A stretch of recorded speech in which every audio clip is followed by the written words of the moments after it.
screams, it's a plot to drop the IQ. Fighting amongst each other over rumors that don't like you. Prefer us trapped in melancholy with the wood ones of holly. Suggestions that obliterate to camouflage the folly. Attempt the mental robbery, executed sloppily. Hypocrisy, this mockery, and walk the talk with me. Put the hands up to touch the Akasha, cause you know deep down there's something bigger than your wallet.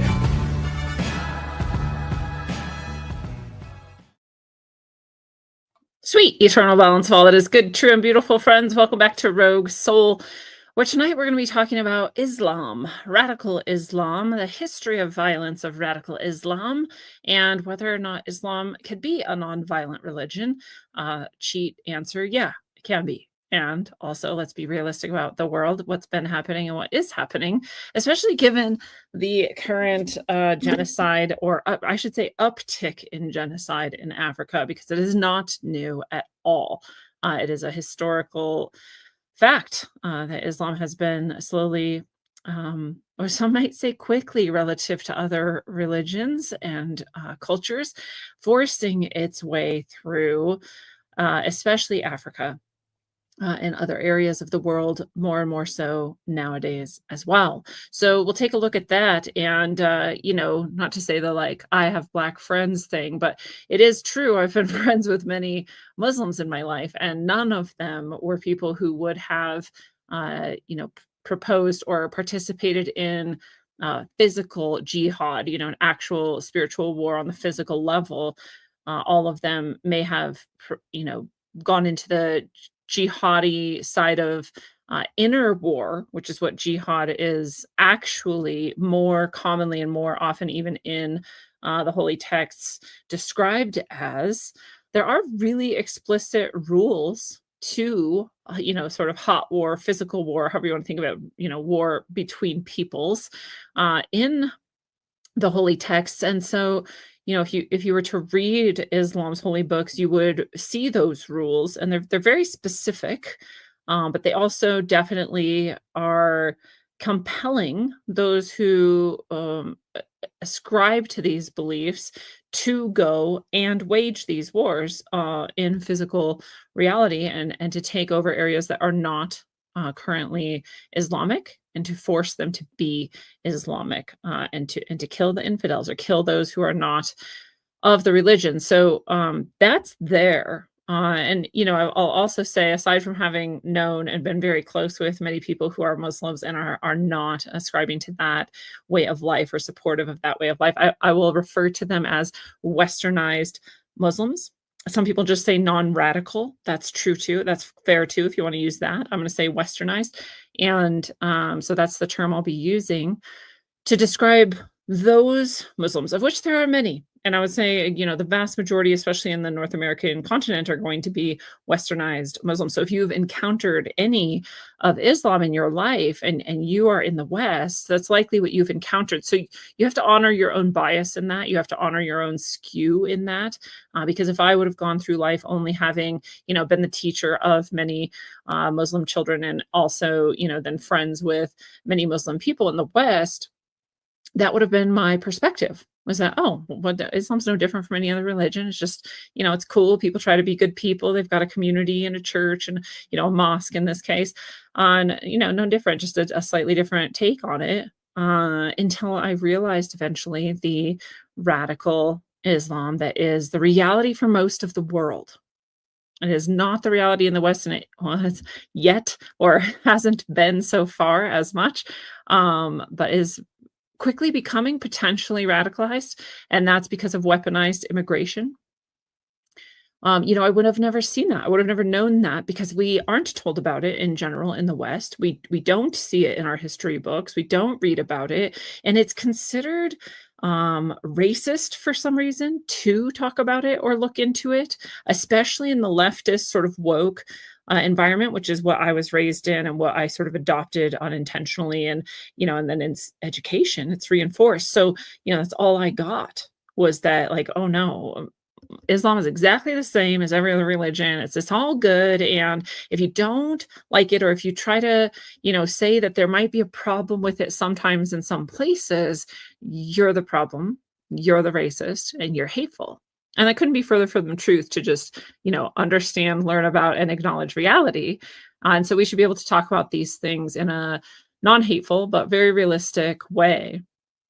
And so that's what we'll try to do here today, dispelling some of the myths and talking about some of the violence that is seemingly inherent in the religion. And, it's also another thing that's a little later in my life when I got away from leftism and wokeism, where I started to realize that not all cultures, not all religions, and not all, sort of cultural backgrounds are created equal, and that there actually are problems with some. And that should actually be obvious. If our goal is to consistently improve ourselves, then it should be obvious not only that there are problems in our own chosen or adopted or inculcated, religions and cultures, but also that there would be problems in all of the rest of them too. That should be obvious in my opinion, but it is not something that we usually start from that point. We usually have a lot of resistance into going into any kind of criticism of any kind of cultural or religious aspect, and mostly because of this, what I actually like the term of the woke mind virus, that says that any criticism of anything that is outside of your culture is inherently racist or privileged or bigoted or whatever other terminology of the chronically oppressed mindset, which couldn't be further from the truth either. To say that another culture or another religion may have a problem is just true, and it is, again, it's self-reflective also. In two ways. One, you should be looking at your own culture and your own religion or your own lack thereof and questioning it and wondering if it's the best or if there's something better, what else is out there, right? What's good from each of these things, and maybe take some of that in. And you should also be able to look at the cultures and the religions and the various places around the world and times around the world and be criticizing those so that you don't make the same mistakes. So it still comes back to you. You're not just here pointing fingers and saying, well, that sucks and you're bad, right? But you're saying, like, there is actually a problem in that, and I want to identify it because I don't want to make that same mistake. So that's the ideal. Of course, I'm always coming from the teacher mentality, teacher mindset. So I hope we can all learn something together today. And I hope that we can all be self-reflective enough to see, what might be lacking in ourselves, where we can kind of fill those gaps, and what we can maybe avoid making mistakes on our own in the future by looking at, the history of some different ethnic and religious and cultural conflicts, especially with Islam in the world. So let's look at that now. And thank you all, of course, for going to roguesoul.org. It is the best place to find everything that I do, and I do so much. My books are here. You can schedule one-on-one sessions with me here. You can read the testimony of those I've worked with in past life work and spiritual healing work and sound healing and tarot and all of that. You can look into holding a ceremony with me one-on-one. You can get ready for the retreat coming up next summer 2026 in Crestone, Colorado. You can check out the shop with all of the orgone and beautiful pieces that you can get here to uplift your space and your intentions. You can also donate here to support the show. It's donation of support is actually in the shop on Rogue Soul, and is this the best way to support the show, actually, because it kind of bypasses some of these other platforms taking their cut, right? There's always a cut being taken somewhere, but a little less of one here. And you can also get my books straight from me. You can also get them on Barnes & Noble, Amazon, Audible. You can listen to these books. There's the fictional trilogy, fantastic reading for you. All of that's there at roguesoul.org. Thanks for checking it all out. And then rogueways.substack.com is my where you can subscribe to receive my writing. So I'm also an author, of course, my first job, my first profession, my first love. And so I never stop writing. And so I share a lot of it here with you for free. You also stay hooked up to any updates, any sort of upcoming things. So if you've been a subscriber at rogueways.substack.com, even for free, there's a free level here, then you would know that the Harvest Moon blessing was happening probably actually right as you're listening to or watching this show, as I'm actually doing it at the time where I would normally do my live stream. So this is pre-recorded, but live streamed. And so that's happening. But you would have known, and you would have maybe been there with us, receiving that powerful blessing in connection with the full moon, the harvest, and the autumn equinox. And also, you can read, free posts, often about physical health, mental health, spiritual and religious, philosophy, history. And you can also read the channeled messages. So I do channel the spiritual ancestors when they choose to share a message through me. Any paid supporter can gain access to those. And so here's one. The most recent is called "Are You a Secret Mass Murderer?" And hint, you might be. So check it out. It's all there. rogueways.substack.com. Please become a free or paid subscriber right now. So I'll again remind you, I came from the left. I came from both the economic left, but always the more libertarian than authoritarian. So I always like to bring this up, that we tend to get taught of just the left-right paradigm, and that's an economic thing. Right? The economic left is very liberal with spending, especially for support networks and the, nanny state and, food stamps and all this sort of stuff. And the economic right is much more restrictive of that and says we shouldn't be using taxpayer dollars to prop up all of these systems that are inherently, going to be abused and corrupted and all of this. And so that's the only thing we ever get shown. And we also seem to attach a lot of things to that aren't necessarily even part of the equation, such as, whether or not people are compassionate or whether or not they're religious or spiritual or all this other stuff that gets sort of nonsensically tacked on. But the truth is, there's actually the sort of north-south axis to this equation too. And in what we usually represent this as is the, going up the Y column, you get towards authoritarianism, where you say, not only may I be fiscally, conservative or economic, but either way, I'm willing to use the government to force my point of view on the world. Force it because it has to be done for the good of all. A good example of this on the left were the COVID lockdowns and the COVID mandates and the, we got to force everyone to stay home. We got to force them to wear masks. We got to force them to take mandates. And whether you agreed with that or not, for any number of reasons, it is authoritarian. It is forcing your ideas onto other people because you said so, against their will, and using government to do it. And then in the other direction, we go away from authoritarianism, which says at the extreme point, you are never able or allowed, or it will never be right to force your ideas on other people, no matter what they are, no matter if they're good or, for the good of all or whatever. If someone doesn't want to do it, they don't have to do it. An exception to that would be, of course, keeping the law and keeping violence from happening against you, and those sorts of issues of force, person to person, right, or group to group. And so that's an exception, but otherwise policies, right, and those types of things can't be forced. So I've always been traditionally on the left. I've always been more libertarian than authoritarian, even as I've moved much closer to what might be called the economic right in my life, which is actually a pretty normal progression, whether you're authoritarian or libertarian, to move from left to right as you grow older. It has a lot to do with healing emotionally and taking responsibility for yourself, and also just learning more about the world. And so that's why that tends to happen, right? But I can say, because I was so historically left, I definitely was, as I said, on the side of seeing like, oh, we have to just accept every religion, every culture, and celebrate it exactly how it is. And if you don't, you're racist. And oh, by the way, especially if you're white or in the Western world, or, have any kind of money or whatever, you're very privileged. And so also, especially you can't criticize anybody.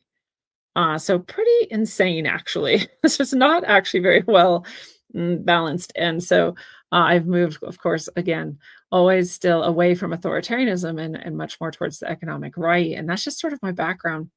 I think a lot of people who listen to this show, if you're out there listening or watching, you might say you're a bit similar, right? You might have, and you might still have a lot of things that you think are left, but the more you identify them, they're actually just your desire to do like civic good, or have community, or take care of people outside of your immediate circle because it's what you value.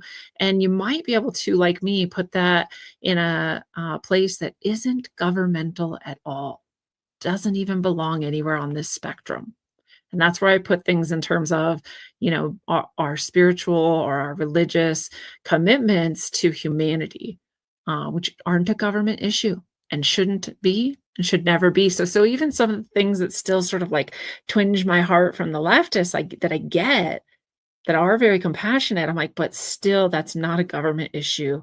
That's a me issue. I can go out and make that change, or I can go out and support a charity or work for a charity or give of my time or money in order to, help people heal from addiction or get out of broken homes or, all those sorts of things that I do still have a lot of compassion for. I just see like, why in the world would I want the government to take care of that? Right. So I've gotten much further away from that, but kept my open heart. So, these things can all coexist in that way. So, radical Islam would be very much economic right, because all of the sort of community or support of the community, if there's going to be any, it's going to be from the family unit, the extended family unit, and the spiritual or religious framework, not from a governmental level. In fact, the government in radical Islam it's a theocracy. And so it would just be an extension of the religion, but with the force of a government. So it'd be far economic right, and it would be exceptionally authoritarian. In radical Islam, or even somewhat non-radical but very fundamentalist Islam, you have absolute authority to force your religious precepts on anyone, which includes killing or raping or murdering entire swathes of people. That's how authoritarian. So if we're comparing this to sort of our values, you might be able to see what it is, you agree or don't agree with within this framework. So it doesn't really become a question of religion at all.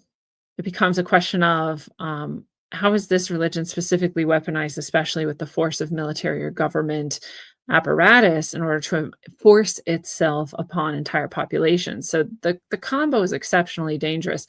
And I've talked about this before too, where, people will say, well, every religion has, a radicalized form that could be likened to this. It is absolutely not true. That's just not true. The closest you could come is Judaism, which would be actually perhaps similar, arguably, but we'll just leave that one aside for now. And we'll say there is no other religion that is even close, that is known and still practiced heavily on earth. None. And Christianity included, because people say, well, radical Christians want to use the government to enforce their whatever. I don't see that anywhere. I see radical Christians saying, I shouldn't be forced to pay for something that is against my religion. That's not using the government to enforce your perspective. It's not giving in to the government trying to force you away from your religion. It's a very different thing. And there's nothing in the texts or the traditions of Christianity that require you to go jihading or holy warring against people who are not of the same religion as you. That doesn't exist. And if it did anything like it, it was in the Old Testament, and it is universally accepted that the New Testament supersedes the Old. And so we are not called to do that anymore if we are Christians, if we ever were. So it's really not an argument there. Now, you can say a psychopathic individual or a cult-like mindset or community that may skew Christianity to its disgusting, broken worldview could pretend to be using Christianity in this way, but you can't actually say that Christianity itself is promoting this, or that it has anything in its holy books or tenets that would promote it, which is very different from Islam. So just to put that all in sort of a political perspective, left, right, Western, non-Western, and just sort of understand where it all sits, that's good. We'll also check in with this overview. It is an AI overview. It is rather precise and correct. And so this is the overview of Islamic violence, specifically in Africa, is what we're going to look at, because that's what's flaring up again right now in the world, especially in Nigeria. So it says, while the history of Islam in Africa is not exclusively one of violence, they have to say this because the AIs are woke, right? So they have to at least pad it, even though, as we'll read, it is pretty exclusively violent.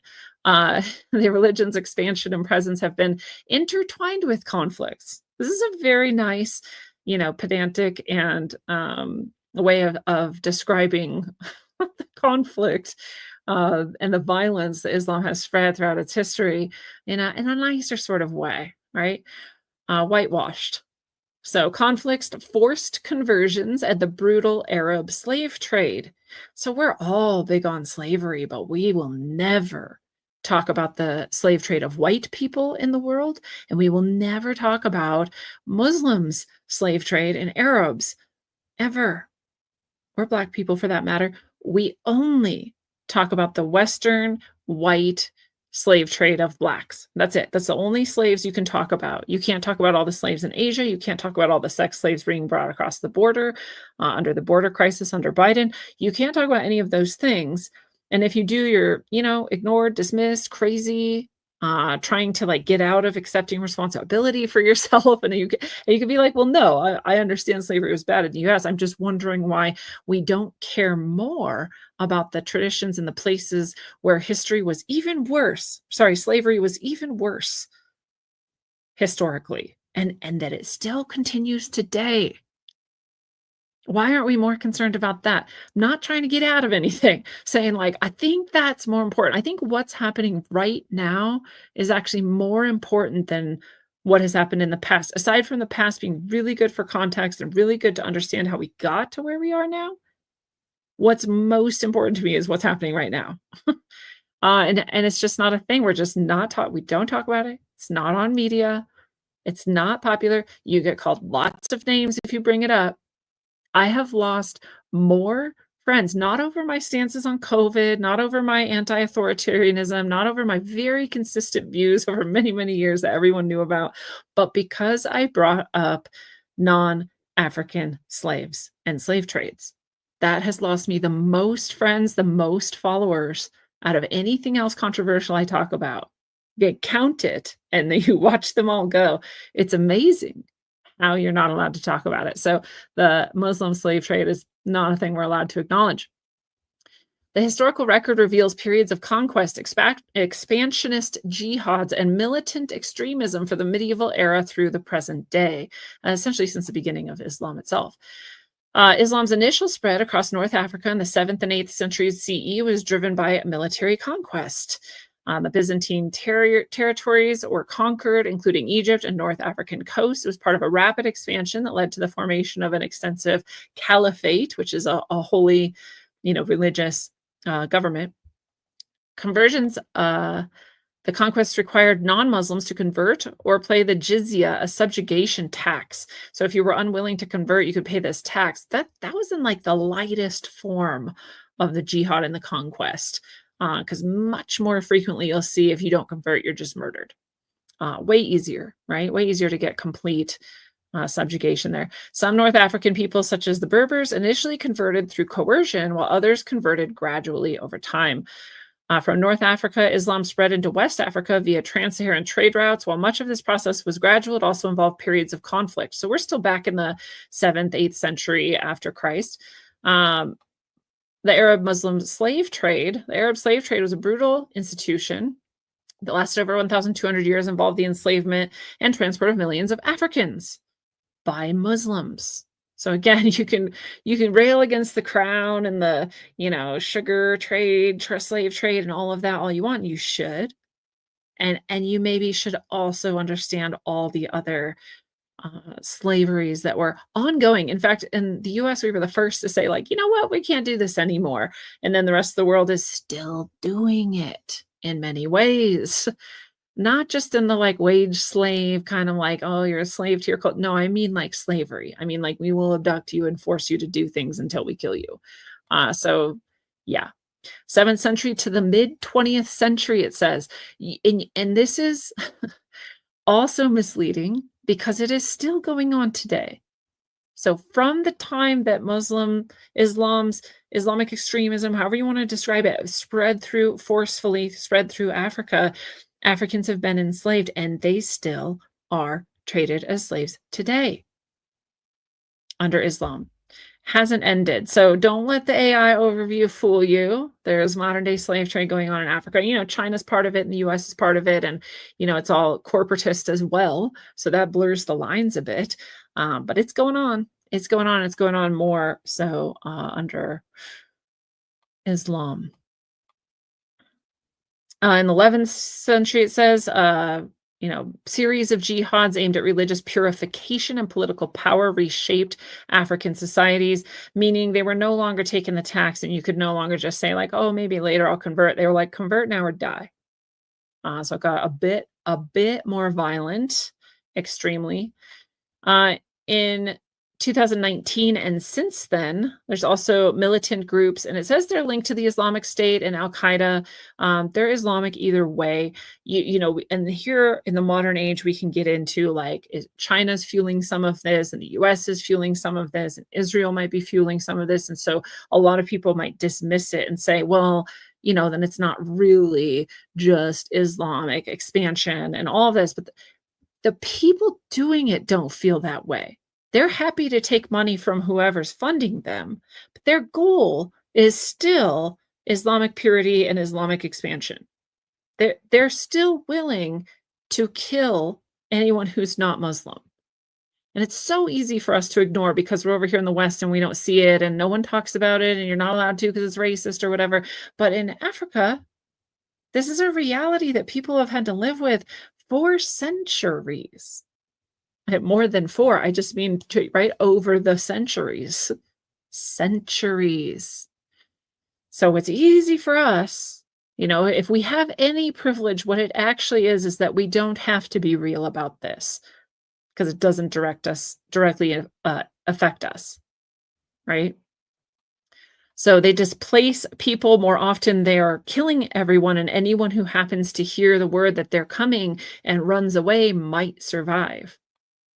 They've killed thousands of people, displaced millions, and gained control of vast swaths of territory. They target civilians, particularly Christians, and it says, and ethnic groups, but really that's just everyone who isn't already fighting with them to spread and create more Islam. So violence against civilians is still quite high. In fact, it's got an uptick in the past few years in Africa. It never stopped, and now it's getting even more brutal. So especially in Nigeria, Cameroon, Chad, and Niger, we have Boko Haram, we had ISWAP, and we had other organizations who are brutal. I mean, people don't understand what it would be like to be just living in your village. How many generations of people have lived here? You're already in poverty, right? But you might be happy and like having some productivity, and you're just like with your people and in your land that you've been in forever. And all of a sudden, in ride a bunch of people on horseback, not out of the question. People are like, oh, no one's on horseback anymore. Oh, yeah, they still were as recently as the 90s, riding into villages on horseback. Now, often they do have, tanks or, sorry, I meant to say the military vehicles. Yeah, provided by who, right? By the West and by China. But they have the vehicles that are riding in on horseback, and they're just mowing everyone down. I didn't give you that much time to be like, oh no, I swear to God, I'll be Muslim. They're just like, get rid of them. So pretty dark stuff. And, every once in a while it grabs the public's attention. We saw like Coney 2012 or something. And, some of these things will break through.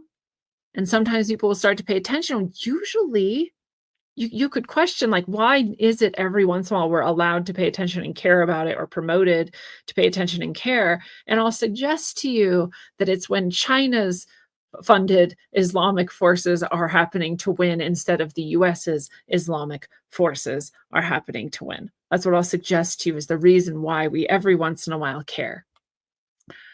So Somalia is a constant source of militant Islamic violence. It says since 2006, but we can go back further, far, far, far further, and Central and East Africa as well. So this is just a brief history on the violence of Islam in the world. Of course, it did start in the Middle East there, and so the spread into Africa makes sense. It's also spread outward from Middle East from time to time, and from time to time it's been pushed back a little bit more, maybe effectively, than it has in Africa. Again, many other factors go into why, including other outside forces funding or promoting the carnage for their own gain. to destabilize an area or to get someone who's on their payroll controlling it so they can rape the resources, right, from under everybody's nose. Lots of reasons why uh, imperialist governments act this way. But again, Islam's a great tool for it because it's what Islam wants anyway, right? Not all Muslims. Islam, though, it's embedded in it.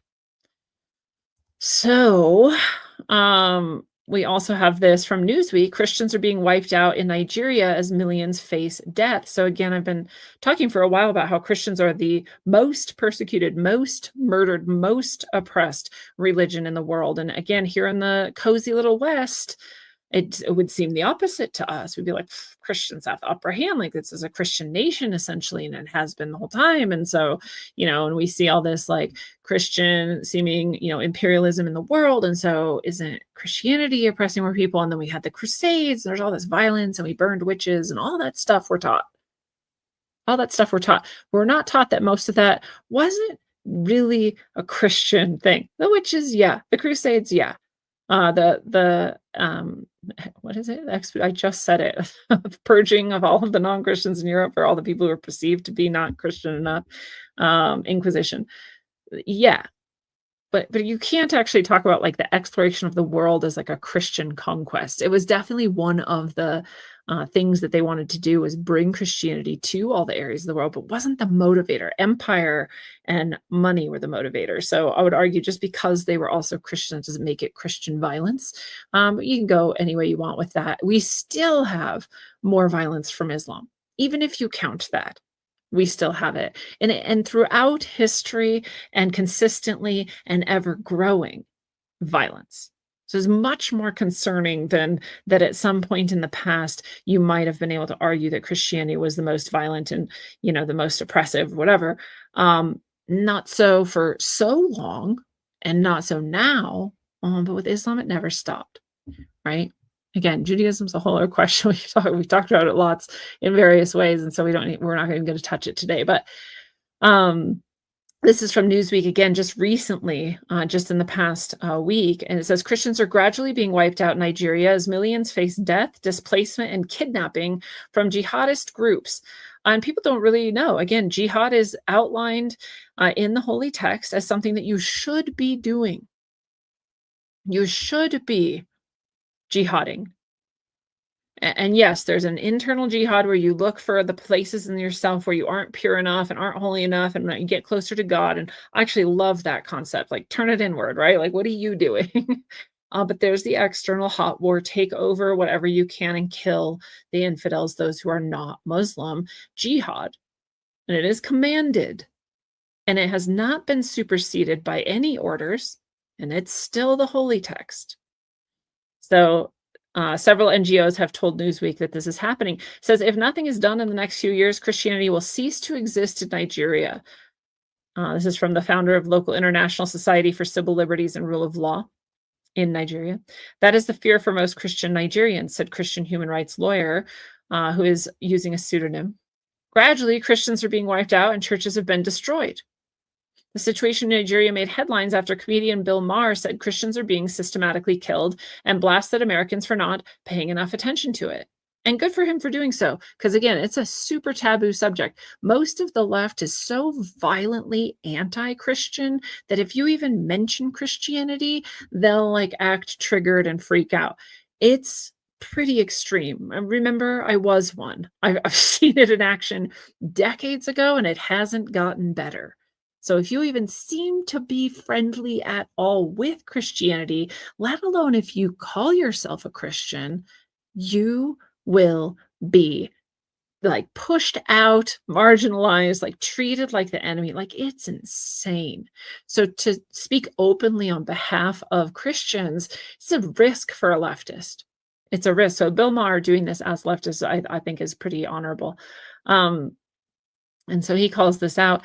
Says the State Department has told Newsweek it's deeply concerned about the levels of violence against Christians in Nigeria, so the State Department of the US, but there are conflicting statistics about how many Christians have died and how many died as a result of their faith, making it difficult to say for sure. But international Christian advocacy group Open Doors lists Nigeria as the 7th most dangerous place for Christians on its World Watch list, and says more Christians are killed for their faith in Nigeria than in the rest of the world combined. So the reason statistics are hard in any of these situations is there's so many people who have so much to hide. So there's very few people who are trying to honestly calculate and report.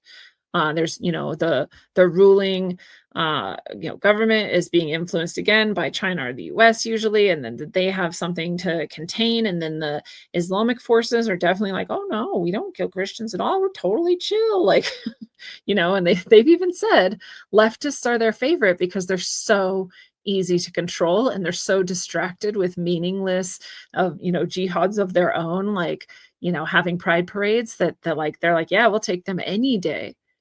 And their real enemy, they say, is Republicans, because most of them are Christians. So what they're actually saying is our main enemies are Christians, because Christians tend to be so steadfast in their faith and so dedicated to it that it's unstoppable, that you can't actually subdue them. You're going to have to kill them. You can't actually convert them. You're going to have to kill them. And that's much harder than just mentally controlling some children by throwing some toys into their arena, right? So, radical Islamists and those who have left the radical Islamic arena will say that. Like, oh yeah, we try to promote leftism in the West because it suits us, because it's easier. But you think about that, right? You think about that. So more Christians are killed there in Nigeria. And yeah, a lot of people don't agree. They say this is a miscalculation, a misrepresentation in Nigeria. The government, of course, is pushing back on that, like I said, for reasons that we already talked about.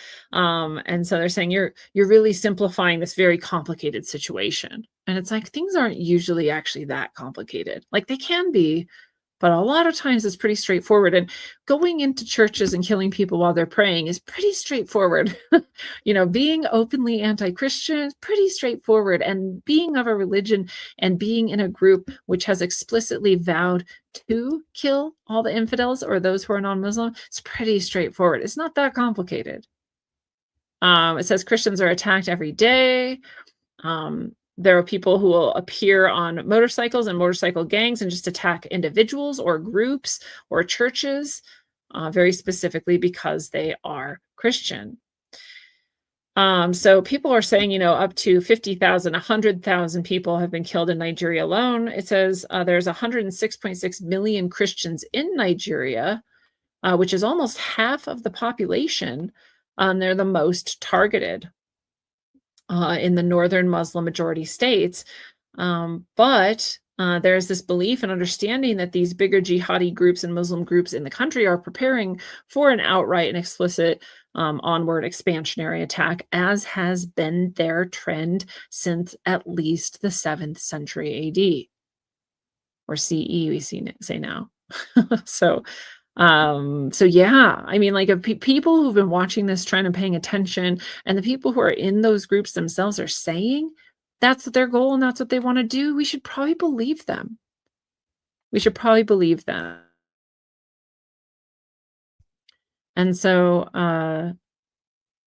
there's a lot of soldiers around, but like, they don't really have anyone who's protecting specifically Christians from the Muslims. The soldiers themselves are often disorganized, not well paid, not specifically committed to any goal. They're more like, who's going to pay us today, right? And so are they going to be, when you call them, there for you to protect you? The answer is no. There isn't really a security force.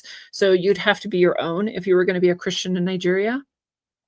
They said we don't see people arrested, investigated, or prosecuted when these things happen. So massive slaughters will occur. Thousands of people will be killed at once, and no one's ever prosecuted. No one's ever, brought to any sort of justice for that. It's just, oh, sorry, that sucks, and then everybody moves on. So horrible situation there. And so They do have some organizations that are trying to help people who have gotten into some of these radical Islamic sorts of situations and found out that's not what's in their heart.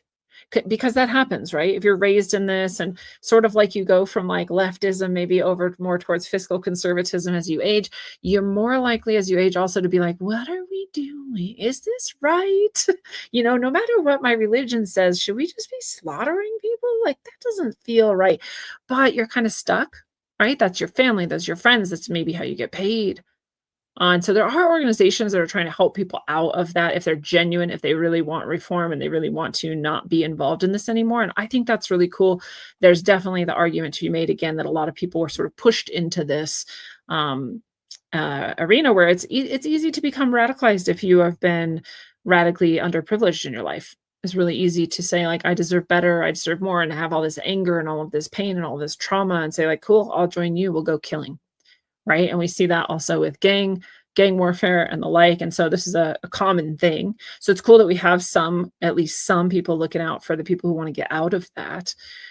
But you can't, say that the majority of the people in these groups are going to do that, right? So again, there's a lot of people saying, no, there's not Christians being targeted. No, there's not Christians being killed. It's very obvious that Christians are being targeted and killed despite that. Bill Maher, what he actually said is the reason that the genocide in Nigeria is not being discussed is because Jews aren't involved, right? If it were Jews or Palestine or anything like that, this is like the hot topic in the world right now. And so everyone would be paying attention. But more people have been slaughtered in Africa by Muslims than ever have been killed in Gaza or Palestine by Israel.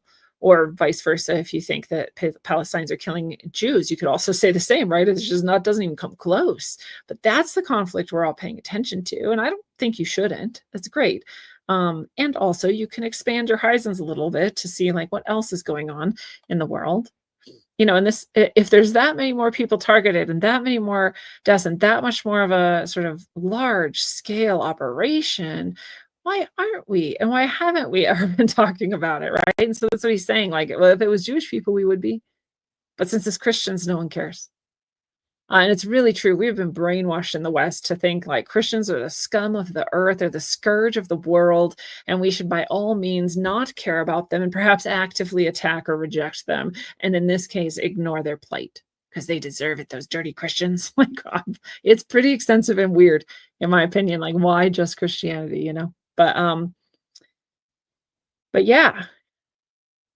So, South Carolina Republican Representative Nancy Mace, one of Maher's guests, had noted that nobody's talking about the matter since it's in Africa, adding that it can't be read about in the mainstream media, and it can't be, and it never has been. We have never paid attention to the genocides in Africa. But again, like I said, those very few times it breaks through, and then you have to kind of wonder why, right? What's the real reason? And Maher says, well, that's because the Jews aren't involved. And so this news outlet says they couldn't confirm whether there's a genocide against Christians in Nigeria. So again, there's a lot of contention. There's a lot of people who are like, how can we know for sure? And a lot of areas of Africa are like that. There's not a lot of official data, not a lot of official outreach, not a lot of clear and trustworthy infrastructure of that type. And so it can be hard to confirm, except that we have people who are fleeing that area and coming out from that area. And we have people who are still in that area, live streaming, tweeting. Like nowadays, you can't stop information. It's just whether or not you choose to pay attention to it and count it as accurate or not, right? So yeah, he's saying it's way worse. The genocide's going on in Africa than anything that might have been going on in Israel or Palestine.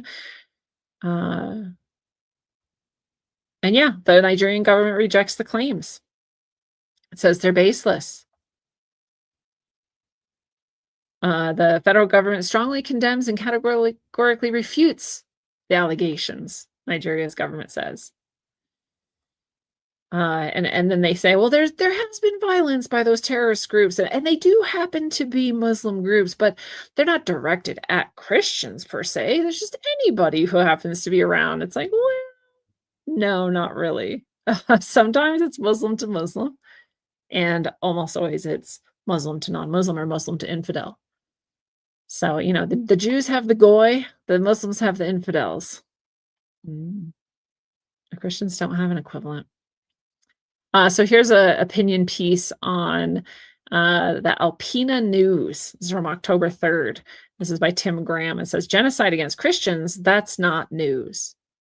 He says, we approach the second anniversary of Hamas mercilessly slaughtering 1,200 human beings on October 7th, 2023. I'll pause and add if that happened, right? Our media remind us daily of the death toll of Palestinians, according to the Gaza Health Ministry, which is run by Hamas. Which is, it's not a bad point, right? Not to say it's not happening, but just to say, like, who is the information coming from? No matter when you're looking at information, you should always ask yourself that. It says, it's outrageous that these media outlets are such receptive publicists for mass murdering terrorists, but they have effectively reversed the polarity, and the people of Israel are painted as the most horrible ghouls on earth.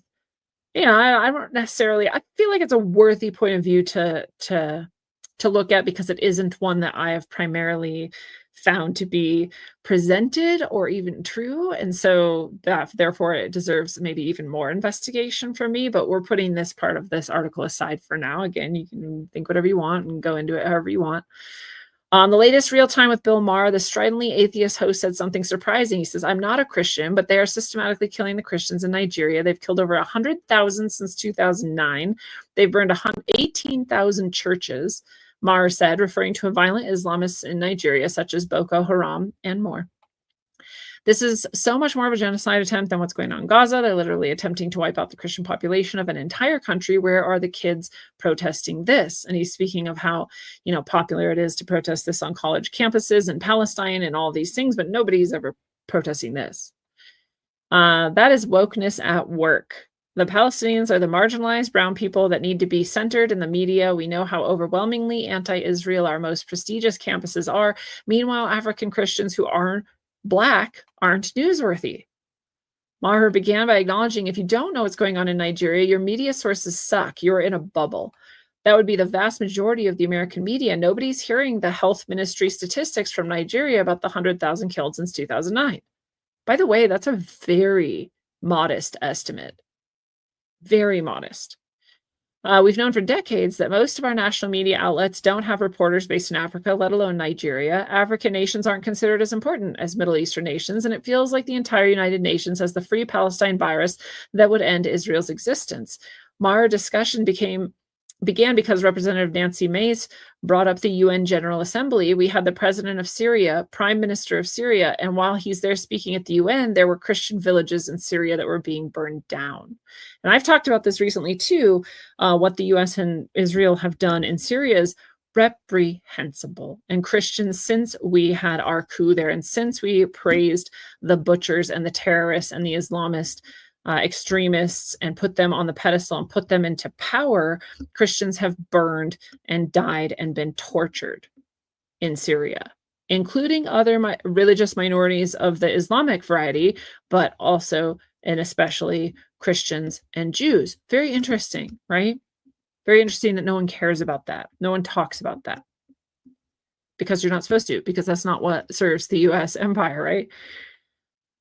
So since the tyrant Bashir Assad was removed by Islamist forces, and I'll add, I don't believe he was a tyrant, and I think he was perhaps a great leader, actually, but that's aside from the point. This person who's writing says, Christians have suffered increasing persecution under the interim president Ahmad al-Sharaa, as well as Alawite Muslims and Druze. So those are different factions, right? The smaller minorities. As well, the Christian population of Syria has declined by about 2/3 since that country's civil war began. Declined, meaning many have had to run away because of the violence to try to escape it, and everyone else has been murdered.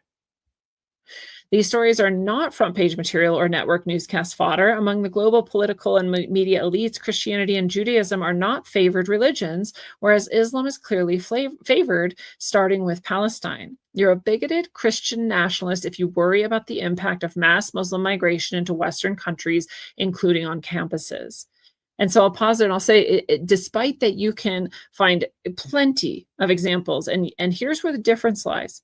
If you get legal Islamic or Muslim immigrants to the West legally, who had to work for it, fight for it, and want it, then you get your westernized Muslim types of people, where the jihadi thing is not what they're doing, where they genuinely just want to be a part of the culture they're moving into, where they want to get away from the extremism, but they still honor the other aspects of their religion. That's what you get. But when you get illegal Islamic migration, then you get people who are often, if not always, still radicalized, and their intent is to displace you through jihad, religious war, to gain power and to push you out. And eventually, because again, we saw this even in the 7th century, they're like, oh yeah, you can pay a tax if you don't want to convert. And then eventually they're like, we're going to kill you. And eventually that is what Islam is about, is absolute domination. And anyone who isn't Islamic is killed. And by the way, this is also the government. The government is also Islam. This is a completely theocratic state. And we see it in the US.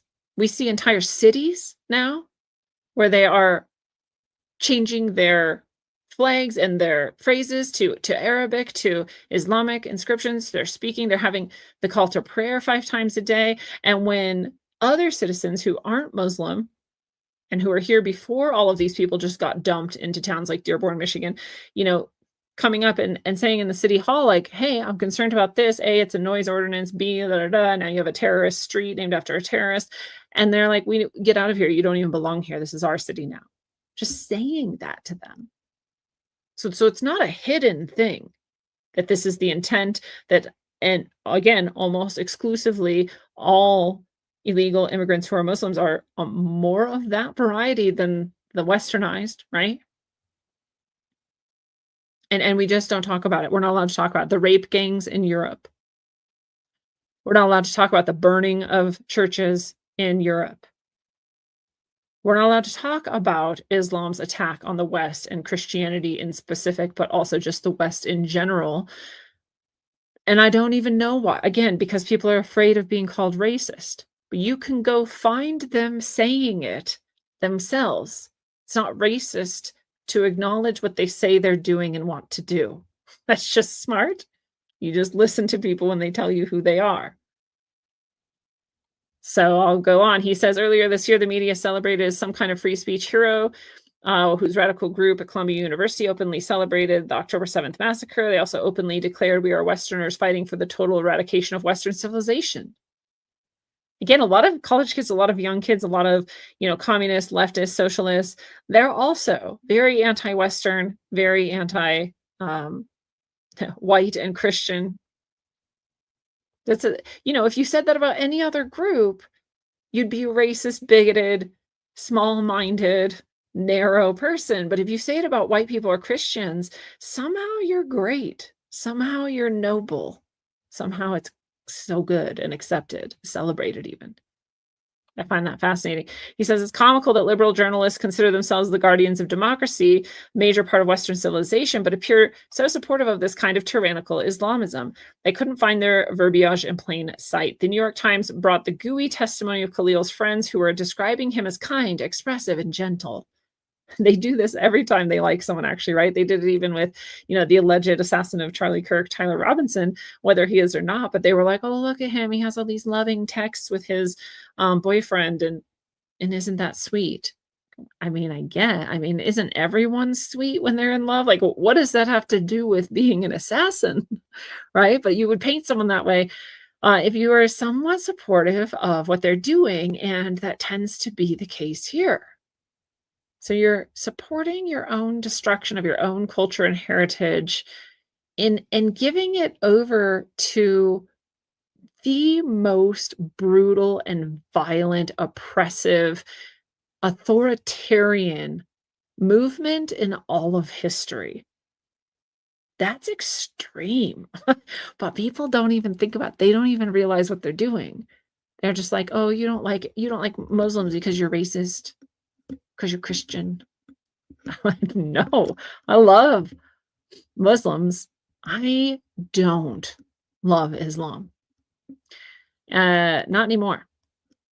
I used to make lots of excuses for it. I was like, "Oh, the 5 pillars or what 4 pillars or whatever they were, they're so beautiful," and, the whatever, and one of my actually Muslim friends was like, "You shouldn't even be talking like that, you don't know what you're talking about," and I was like, "What? Like, I don't know the religion well enough to represent it?" And he's like, "No, you don't know the religion well enough to know how brutal it is." And I was like, "Huh." I mean, coming from a Middle Eastern Muslim, right? Well, he happened to be gay. And so he happened to know firsthand how terrifying it is to be different in an authoritarian, violent, religious state. So then I had to stop and pause and go, okay, what is my leftist brain doing with Islam? Like, what am I doing with it, right? Like, what is actually going on? So it was one of the first things that broke through. And it's funny because people will be like, you don't know any Muslims if you think this. Like, I think I've known more than you. And I think I've been closer with them than most people, actually. And being an open-minded person, when someone corrects me like that, I'd stop and listen. And I go, okay, yeah, what are my errors, right? What have I not learned yet? What do I not know? Which is a trait we should all hope to have. So, here's from Al Jazeera. And keep in mind, if Al Jazeera were to have a religious alignment, it would be Muslim.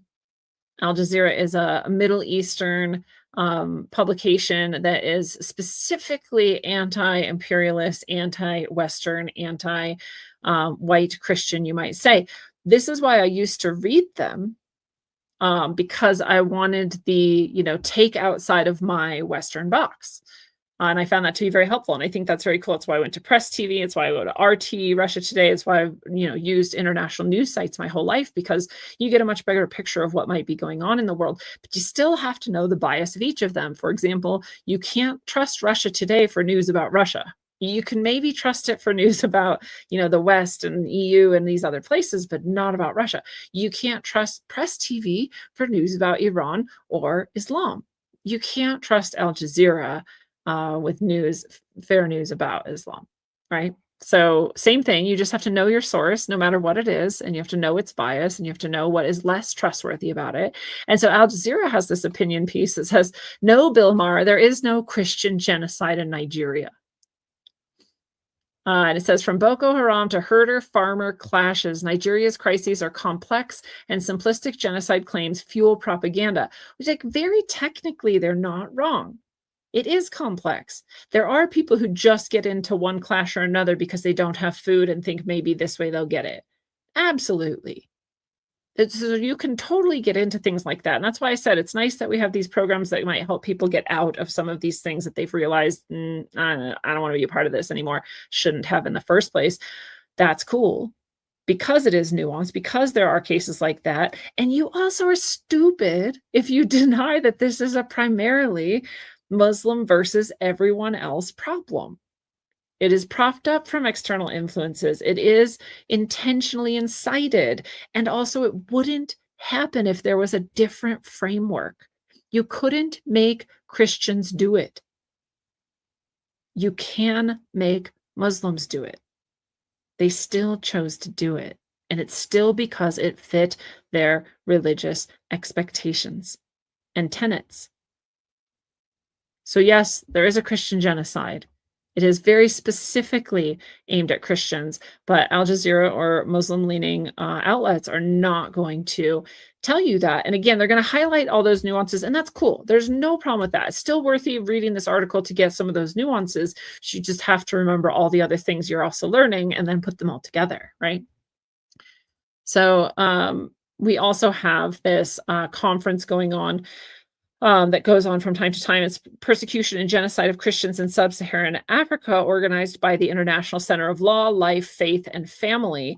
And so it is a Christian-specific sort of organization, and their conference's purpose was to raise awareness and share information concerning the religious persecution in Africa, discuss and adopt achievable strategies to help those targeted communities, and develop core network of experts to sustain a campaign to preserve the Christianity in Africa. Because again, you don't have a lot of infrastructure, you don't have a lot of organizations that you could even trust on, what are the numbers and what's actually going on, what are the stats.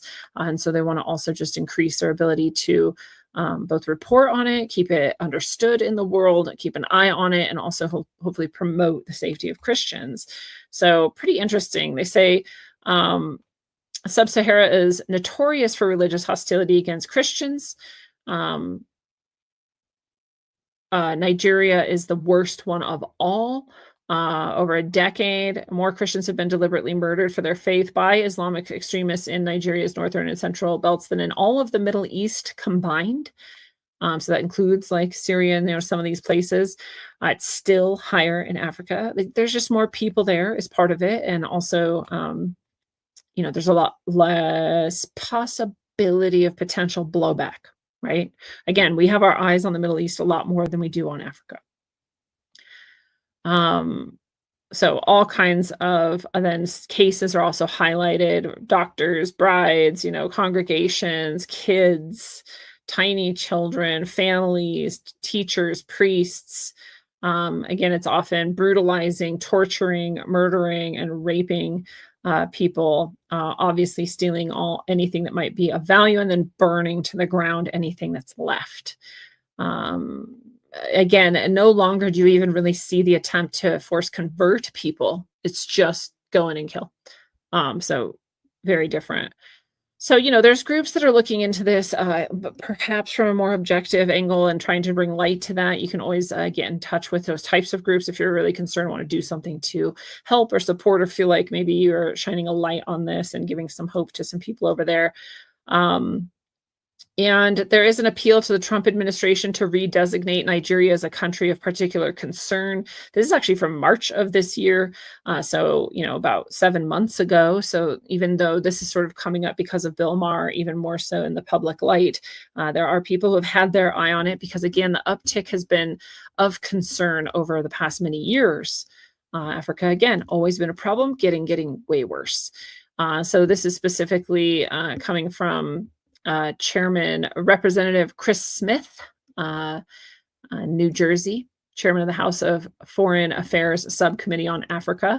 And so that's cool that there are people who are attempting to bring more effort here, more light here.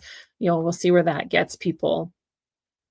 So we also have here from the Africa Center for Strategic Studies, the deaths linked to militant Islamic violence in Africa continuing to spiral. This was even in 2024. January, they were saying there's this huge uptick. Things are getting way worse.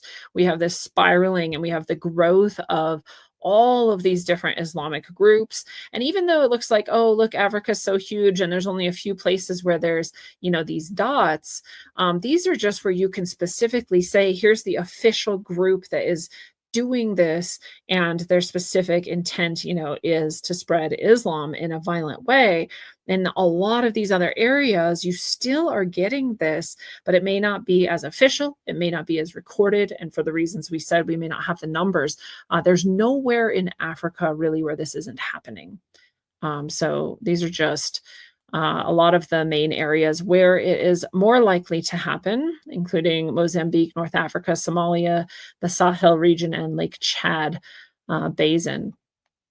So from 20,000 specific people dying from Islamic violence in 2021 to 24,000 in 2022.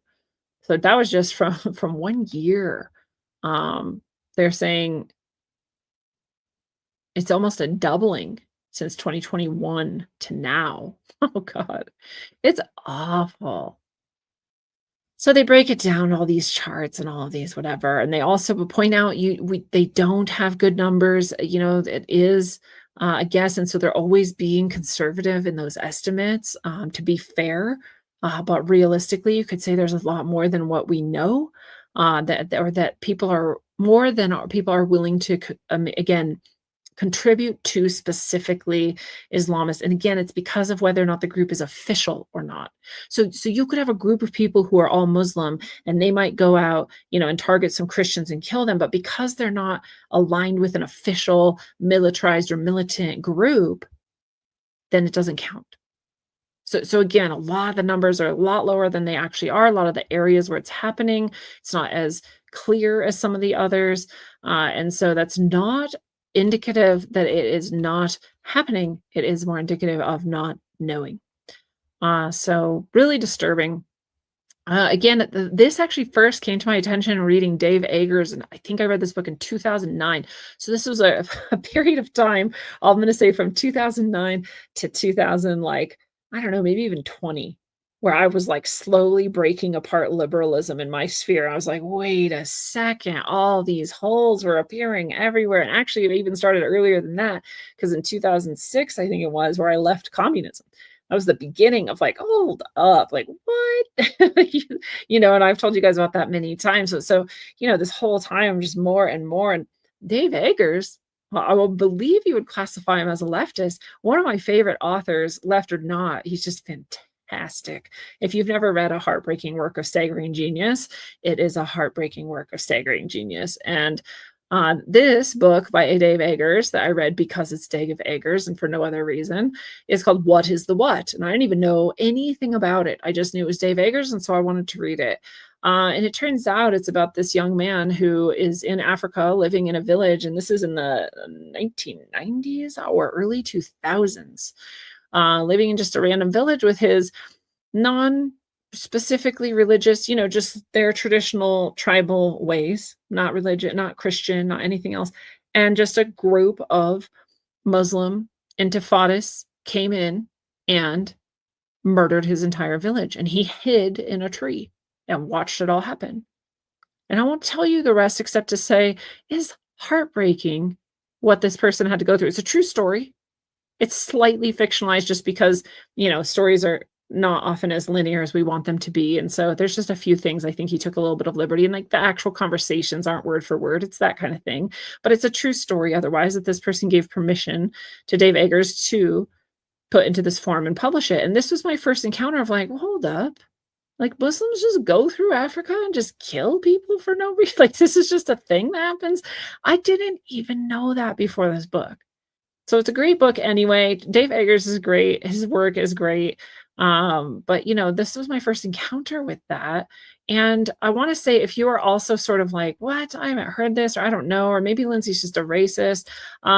Even though you may feel like PragerU is like specifically right wing, I would say you're not going to find any fair coverage of anything that is critical of Islam outside of what you might call the right wing. So I would perhaps go to PragerU and search for Islam. And they actually have all of this history, these facts, these statistics, much more thorough and better than what I've just done.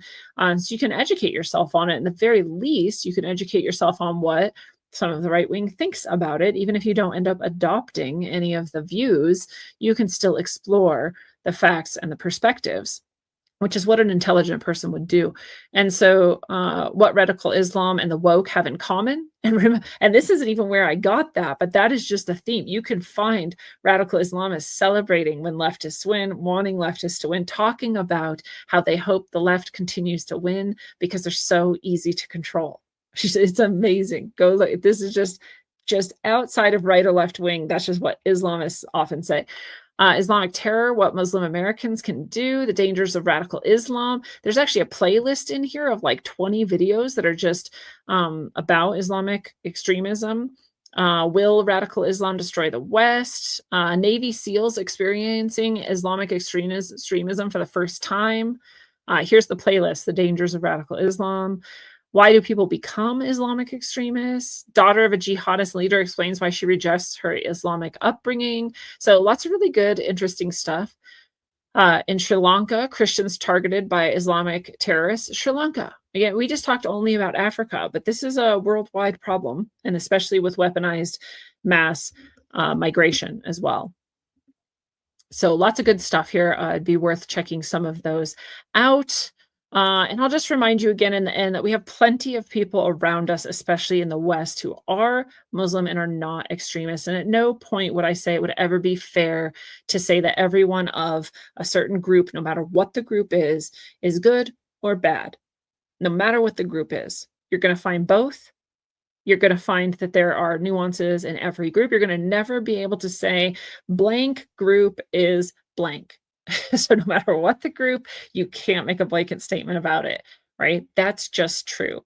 And if you listen back to every time I reference anything, I'll say for the most part, or in the majority, or many, or things like this, qualifiers that imply that it is not always everyone of a certain group, no matter what group I'm talking about, because I have trained myself to speak this way long, long ago because it is the most accurate way. And this is true of Islam as well. So as much as we want to criticize or look into it or understand the actual complexity or danger of the situation, we obviously want to know that, especially in the West, especially for legal migrants who have brought or joined Islamic or Muslim communities here, or started them or helped them grow, whatever, they are not jihadists, and they are not radical, and they are not violent. So we don't want to start from that place. We want to, of course, also be aware of what's happening in the world. But so again, I call it Westernized Islam, and AI has taken my term and said this can refer to the adaptation of Islamic practices to function within Western societies. Yeah, that's it. That's it. We have an expectation here in the West that you're allowed to be any religion you want, and therefore you can't force Islam on people. And so if you accept that as something good in society that you would fight for and uphold, then you're a Westernized Islamist, and it's cool, right? It's a function of the West. It's a tenet of the West. Whether we uphold it well or not is up to us. And so there's a lot of reform. There's a lot of people who have very specifically separated out from the violent histories and aspects of Islam and said, we're not doing that anymore. We decry any kind of, warlike, violent-like, jihadi-like behavior. We're not aiming to be expansionist. We're open to having people come convert, but we're not going to force it, and that's great. I would say also, again, there is sort of the danger inherent in a holy book that does promote that exact type of violence. And that would be an ongoing potential problem. Again, if we were going to have like a perfect religion, if that could exist, I don't know that Islam could ever be it, right? I don't know that could be. So, everything else good about Islam, beautiful, beautiful, beautiful. Anytime you want to come together, create community, be in connection with something higher than yourself that is a loving, inspirational, high consciousness source, that you're connecting to, that you're uplifting, that you have the intention of making yourself and the world a better place. All of those things are good, true, and beautiful. And anytime you then reduce it to, if you're not one of me, then I will kill you. Anytime you bring it to authoritarianism, like we talked about in the beginning, now you're headed the way of violence, now you're headed the way of force, and you're headed the way that cannot possibly be sustainable on earth. So I would always question that exceptionally with your heart and all of your mind. And until you do, travel well, aim for balance, and always look inside first. Mwah.